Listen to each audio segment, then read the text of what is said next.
சின்ன ரோஜாவோடு காட்டு பக்கம் வந்தானாம் கூட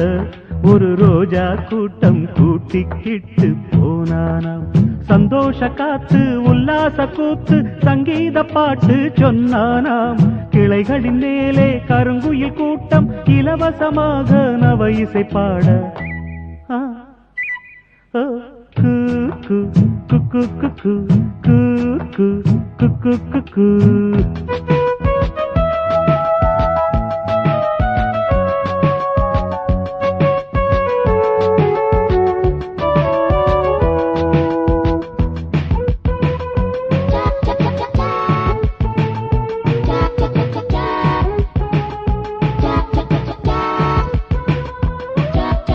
எத்தனை எத்தனை மரங்கள் அவை பூமிக்கு இயற்கையின் வரங்கள் எத்தனை எத்தனை மலர் வண்ணம் அவை வண்டு